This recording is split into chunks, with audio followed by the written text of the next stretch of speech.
나쁜 먹거리는요, 가공식품 아니면은 뭐 패스트푸드 뭐 이런 식으로 얘기할 수 있겠죠. 가공식품이라 하면 야채와 과일처럼 그 안에 세포, 생명이 들어있지 않은 걸 가공했다는 게 가공식품이에요. 그러니까 가공식품은 공장에서 나오는 과자라든가 빵 이런 것도 가공식품이고요. 공장에서 하여튼 인위적으로 만든 건 가공식품입니다. 근데 패스트푸드는 햄버거, 피자, 뭐 이런 것들도 패스트푸드인데 이것도 가공식품이긴 합니다. 그래서 굳이 따지자면 패스트푸드는 좀 빨리 나오는 음식인 가공식품을 얘기하고요.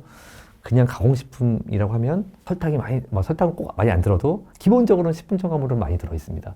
식품 첨가물이 거의 안 들은 가공식품이 있을까 싶을 정도로 제가 생각하는 그 나쁜 먹거리는 가공식품과 패스트푸드인데 그 안에 가장 나쁜 걸 갖다가 딱 뜯는다면 지방, 그러니까 튀긴 음식, 튀긴 가공식품 중에서 아니면 과자도 유탕 처리된 과자니까 그러니까 튀긴 거, 기름을 이용해서 튀긴 거, 탄수화물을 튀기든 단백질을 튀기는 튀긴 기름, 고지방, 그리고 그 안에 설탕이 많이 들어있죠. 고설탕, 그리고 고식품 첨가물. 딱 세 가지. 이 세 가지가 왕창 들어있는 게 굉장히 많은데요. 그런 게 가장 나쁜 먹거리인 것 같습니다. 그 나쁜 먹거리 중에서 그 하위급에 속하는 것은 설탕이 안 들어도 굉장히 기름을 튀겨서 아니면 식품 첨가물이 많이 들어있는 것도 굉장히 나쁜 음식이겠죠. 예, 설탕이 들고 안 들고의 차이는 있을 수 있겠지만 그래서 저는 나쁜 먹거리를 이렇게 책에서 기술하고 있습니다.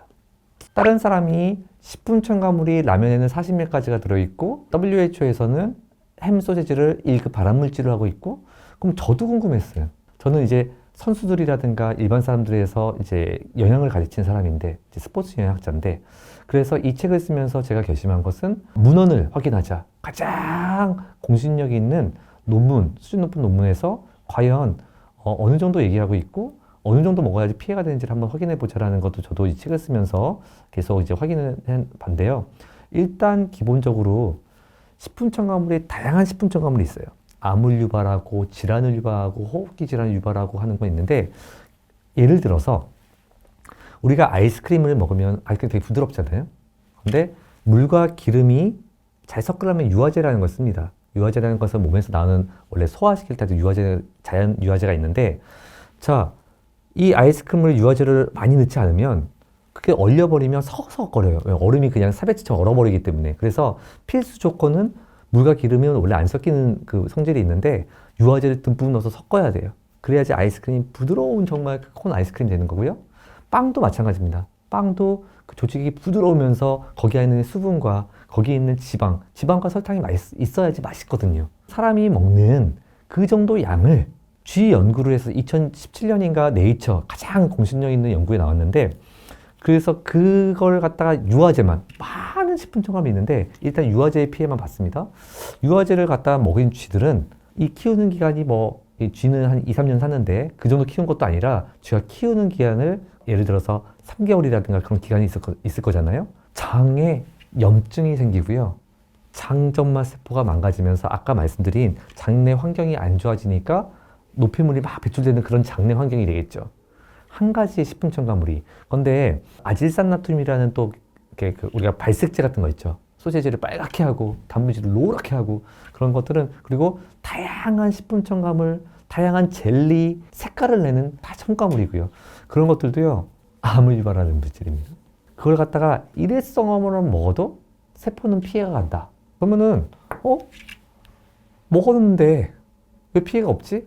아까 1세대의 고양이들은 가공육을 먹었는데 왜 이때는 피해가 없었을까? 저 같은 사람은 그래도 40세까지는 막 하다가 좀 몸이 안 좋아지니까 그때부터는 저도 막 나타나기 시작했지만 요새 사람들은 더 빨리 나타나기 시작해요. 비만 막 당뇨로 나타나고. 하지만 이게 다 식품 첨가물이 그럼 어느 정도 피해가 될 것인가? 한 번에 먹는 다양한 식품 첨가물이 이 세포에서 어떤 역할들을 하는가 사람들이 규명을 해서 이 세포에 피해가 된다는 것은 분명하게 밝혔습니다. 모든 세포는 세포의 역할을 못하면 조직이 망가지고 병이 나옵니다. 그런데 이 세포는 세포가 스스로 재생도 하고 세포를 분할해요. 세포도 생명이 있으니까.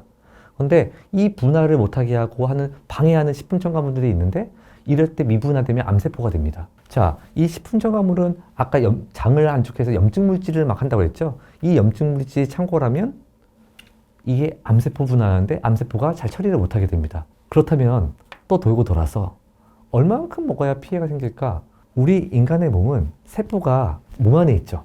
제가 그 동명대 의대에 있었을 때 뼈세포, 뭐 조골세포라고도 하기도 하고 이제 연골세포라고도 하기도 하고 이 세포를 갖다가 따로 배양해서 산소도 주고 그죠? 노폐물이란 이런 바이러스 이런 거 절대 안 들어가게 하고 영양분도 주고 이렇게 키워본 적이 있어요. 그 세포는요 하나의 바이러스가 돼도 오염돼서 바로 죽습니다. 영양분이 떨어져도 그쪽 영양분이 떨어진 세포 쪽은 시들시들해지게 됩니다. 가장 이 세포의 분야에 취약한 게 염증 물질이에요. 이 부분이 식품 첨가물이 엄청나게 우리 몸에 있었을 때 약한 쪽으로 세포가 피해를 보기 시작합니다. 그 포기를 인간의 세포 되게 착해요. 서로가 다 연결이 돼 있어요. 항상성이라는 게 있습니다. 그러다 보면은 세포를 어떤 걸 좀 포기하면서 최대한 다른 건 끌고 가죠. 그러니까 몸 안에 약간 신기한 게 몸 안에 유전적으로 약한 쪽으로 세포가 피해가 되기 시작해요. 그런데 최대한 산소하고 영양분 보내고 염증 물질은 참고를 하는데 피해가 되는 세포들이 이게 생기겠죠. 그리고 암세포도 생기겠죠. 사람에 따라서 저같이 피부로 드러나는 사람이 있어요. 피부에 드러나니까 조금 이제 보존을 해야겠다는 사람이 있고 어떤 사람은 안으로 치니까 잘 몰라. 자각 증상이 없으니까. 그냥 그대로 살아요. 그래서 제가 내리는 결론은 식품 첨가물, 특히 어린아이들이 비만인데 요새 어린아이들은 질환이 많습니다. 60, 70년대 비만은 부잣집 도련님들이, 자제분들이 그냥 고기를 많이 먹어서 흰쌀밥을 먹어서 비만이 됐었을 때도 나쁘겠지만 비만 자체도 안 좋지만 너무나 많은 식품 첨가물을 먹었던 비만과 아니면은 그렇지 않은 비만을 비교했었을 때 그때는 어린아이들이 비만하더라도 질환자도 별로 없었어요. 지금 사람들이 얘기하는 것은 자, 얼마나 피해 갑니까? 비만 됐어요. 비만 자체가 염증이라고 합니다. 그 정도 비만 되면 다 염증이에요. 근데 그 지방 안에 식품 첨가물 오염물이 분명히 쌓여 있을 거고 염증 물질 엄청나게 발휘하고 있을 겁니다. 일회성도 피해가 분명히 있습니다. 인간의 몸에 들어갔을 때. 그런데 굉장히 몸에 건강하다면 운동도 많이 해서 노폐물을 처리할 수 있고 자, 한두 번 먹더라도 그걸 갖다 잘 처리할 수 있는 몸이라면 잘 회복할 수 있는 몸이라면 그래서 제가 제 책에다가 치팅데이라고 해서 가끔은 저희가 이렇더라도 안 먹는 사람들도 있겠죠. 정말 철저한 베지테리언도 있을 수 있고 그런데 제가 봤을 때 이런 걸 최대한 줄여가서 기본적으로는 배출시키는 루틴이 몸이 되어 있었을 때 그나마 그거를 막을 수 있는 건데 그렇지 않을 경우는 이 염증 물질이 계속 떠다니는 이 병에 영향을 미치는 그래서 일회성이라도 반드시 피해는 몸 속에서 바로 생길 수 있는 그런 물질이라고 저는 확신하고 있습니다.